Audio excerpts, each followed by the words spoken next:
Olá, pessoal! Sejam muito bem-vindos ao nosso bate-papo diário sobre tecnologia. É isso mesmo. E hoje vamos mergulhar nas notícias mais quentes do dia, direto dos sites TechCrunch e Gizmodo de 24 de dezembro de 2025. Preparem-se para um conteúdo de primeira. Para começar, vamos falar de um movimento que promete abalar o mercado de chips de IA. A Nvidia, que já é gigante, está anunciando um acordo de licenciamento com a Groq, uma rival que tem um chip bem promissor, o LPU, focado em processamento de linguagem.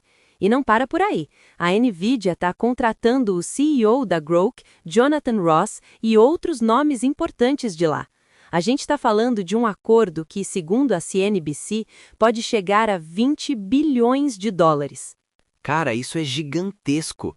A Groq tem se destacado justamente por esse chip LPU que promete rodar modelos de linguagem 10 vezes mais rápido e com 1/10 da energia.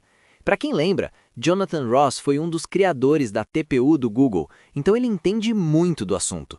Se a Nvidia, que já domina com suas GPUs, incorporar essa tecnologia, o poder dela no mercado de IA vai ficar ainda mais assustador.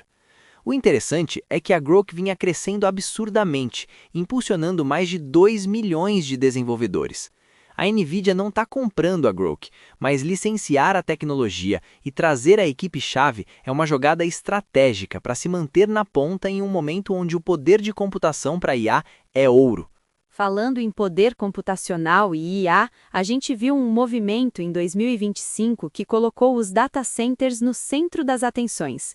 Pela primeira vez, eles deixaram de ser algo lá nos bastidores e viraram assunto político e social. Pois é, a gente está vendo protestos acontecendo em vários estados dos Estados Unidos contra a construção desses novos data centers. As preocupações são diversas: impacto ambiental, a forma como a IA está sendo usada, mas principalmente o aumento das contas de luz. Com a explosão da IA, os gastos com construção de data centers dispararam, chegando a centenas de bilhões de dólares. E não é só o Vale do Silício. O governo, como a administração Trump, também está investindo pesado nisso, com programas como o projeto Stargate. Essa expansão desenfreada está batendo na porta das pessoas e elas estão reagindo. Há relatos de projetos sendo bloqueados ou adiados por causa da oposição popular, e a indústria de tecnologia já está se organizando para revidar, com grupos como a National Artificial Intelligence Association, NAIA, tentando mostrar o valor desses empreendimentos. A polarização em torno disso só tende a aumentar em 2026. E enquanto o mercado americano de tecnologia ferve, como anda o cenário europeu de startups e venture capital? O TechCrunch trouxe uma análise que mostra que, apesar da empolgação em eventos como a conferência Slush, os dados de investimento ainda não refletem essa energia. Exatamente. Em 2025, até o terceiro trimestre, a Europa investiu em startups um valor que deve ficar na mesma faixa dos anos anteriores, diferente dos Estados Unidos, que já superaram anos anteriores. O ponto mais fraco, de fato, é o fundraising. As firmas de VC europeias estão levantando bem menos dinheiro do que o esperado, com um declínio significativo em comparação com anos anteriores. No entanto, há sinais de virada. A participação de investidores americanos em negócios europeus está voltando a crescer, atraídos talvez por avaliações mais acessíveis, comparadas aos Estados Unidos, especialmente em IA.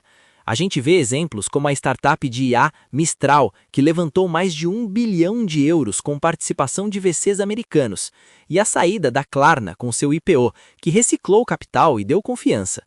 Parece que os fundadores europeus estão começando a pensar mais globalmente, com a ambição de competir no mercado mundial, algo que grandes nomes como Spotify e Klarna já mostraram ser possível. Agora, saindo um pouco do mundo dos investimentos e indo para o do transporte autônomo, a Waymo, a empresa de carros autônomos do Google, teve um momento delicado em São Francisco. Sem dúvida. Durante um apagão em São Francisco, vários robotáxis da Waymo ficaram parados em cruzamentos. A empresa explicou que o software deles trata semáforos apagados como cruzamentos de 4 vias, o que é o correto, mas por extrema cautela, muitos veículos solicitaram uma verificação de confirmação da equipe de resposta. Com um apagão generalizado, houve um pico nessas solicitações, o que causou o congestionamento. Eles estão lançando uma atualização de software para lidar com isso de forma mais decisiva, adicionando o contexto de falta de energia e melhorando os protocolos de emergência. É interessante notar que, apesar do caos que vimos, a Waymo disse que mais de 7.000 cruzamentos foram atravessados com sucesso no mesmo dia. Essa situação é um lembrete de que a tecnologia autônoma ainda enfrenta desafios imprevistos, algo que já aconteceu antes com a Waymo em outras situações. E essa mesma Waymo parece estar explorando ainda mais a inteligência artificial dentro dos seus carros. Descobriram que eles estão testando a integração do Gemini, o chatbot do Google, nos seus robotáxis. Isso é bem legal. A ideia é que o Gemini funcione como um Waymo Ride Assistant, um companheiro de IA amigável para os passageiros. Ele não seria só um chatbot, mas poderia responder perguntas, gerenciar o clima da cabine e até calmar os passageiros em momentos de insegurança. É interessante ver que a Waymo já usa o conhecimento mundial do Gemini para treinar seus veículos em cenários complexos. A pesquisa mostra um prompt de sistema de mais de 1.200 linhas, que detalha como o assistente deve se comportar, sempre com linguagem clara, sucinta e separando bem a identidade do Gemini da tecnologia de direção autônoma. O Gemini poderá controlar funções como temperatura e iluminação, mas não volume ou ajustes de assento, por exemplo. A Waymo tem cuidado para que ele não se torne um porta-voz para o sistema de direção, nem defensivo sobre o desempenho do carro. É uma abordagem diferente da Tesla, com o Grok, que parece mais focado em conversas longas e contexto. E saindo do mundo dos carros autônomos e da IA aplicada a eles, vamos dar uma olhada em inovações em outras áreas. O TechCrunch apresentou as principais startups de biotecnologia que se destacaram no Disrupt Startup Battlefield. Essa lista é sempre promissora. Temos a Cas9x, com um tratamento antiviral para órgãos de doadores usando CRISPR. A Chipiron está desenvolvendo uma máquina de ressonância magnética acessível e de código aberto. A Exactix quer democratizar testes de diagnóstico rápidos, começando com doenças como Lyme. A Lumos tem um dispositivo eletromagnético para melhora do sono.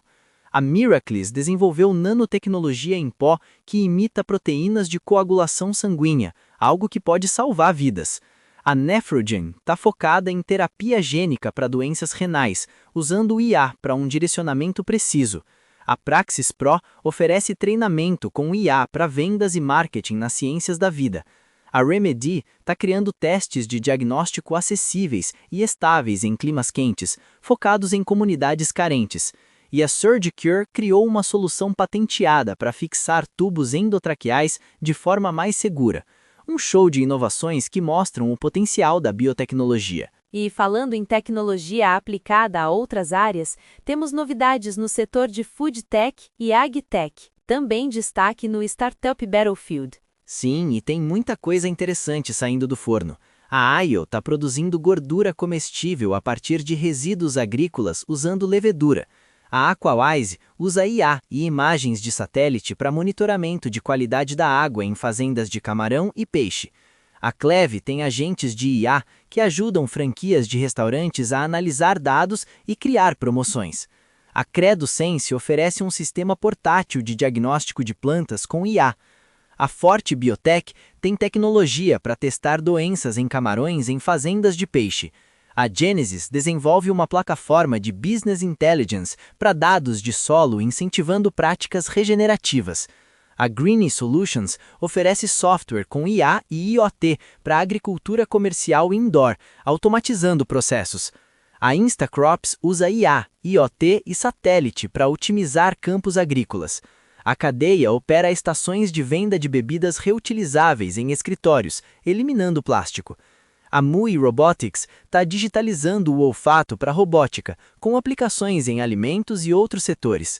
A ShinStar Robotics constrói robótica para automatizar a preparação de alimentos em caminhões para delivery de refeições.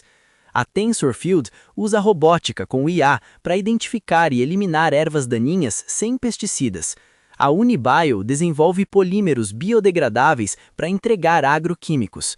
E a Verily fabrica proteínas lácteas bioidênticas usando fermentação de precisão, reduzindo o impacto ambiental da pecuária. O futuro da produção de alimentos e agricultura está sendo moldado por essas startups. E para fechar nossa análise de notícias, vamos falar de duas regulamentações que chamaram a atenção. Primeiro, a Itália deu um puxão de orelha na Meta, ordenando que ela suspenda a política que proíbe o uso de chatbots de IA de rivais no WhatsApp. Pois é, a autoridade italiana de concorrência considerou que a Meta estava abusando da sua posição dominante ao tentar limitar o acesso de outros chatbots ao WhatsApp, ao mesmo tempo que oferece o seu próprio chatbot, o Meta IA. A Meta argumenta que a API de negócios do WhatsApp não é uma plataforma de distribuição de chatbots e que os usuários têm outros caminhos para acessar esses serviços. Eles ainda vão apelar, mas a Comissão Europeia também está de olho nisso. O temor é que essa política, que entraria em vigor em janeiro, limite o desenvolvimento técnico e a concorrência no mercado de chatbots de IA, o que poderia causar danos sérios e irreparáveis. E em outro fronte regulatório, a Apple anunciou que vai suspender mudanças na App Store no Texas. Um juiz federal bloqueou uma nova lei que exigiria verificação de idade para lojas de aplicativos no estado. Esse é um caso interessante de privacidade versus segurança infantil. A lei texana, a SB 2420, obrigaria as lojas de aplicativos a verificar a idade dos usuários e obter consentimento parental para menores de 18 anos baixarem apps ou fazerem compras. A Apple e o Google se opuseram, argumentando que isso implicaria na coleta de informações sensíveis e pessoais, afetando a privacidade dos usuários, mesmo para tarefas simples como verificar a previsão do tempo. A Apple já tinha preparado ferramentas e APIs para cumprir essa lei, mas agora tudo fica em suspenso enquanto o processo legal continua. O Texas planeja apelar da decisão, então é um assunto que ainda vai render. E para fechar com um toque de magia natalina, descobrimos como rastrear o Papai Noel nesta véspera de Natal usando IA. Essa é para aquecer o coração. O NORAD, que tem o rastreador do Papai Noel desde 1955, agora está usando IA em parceria com a OpenAI. Eles têm um gerador de imagens que transforma seu selfie em um duende, uma ferramenta para gerar ideias de brinquedos e transformá-las em páginas para colorir, e uma ferramenta de storytelling, onde dá para personalizar nomes e lugares.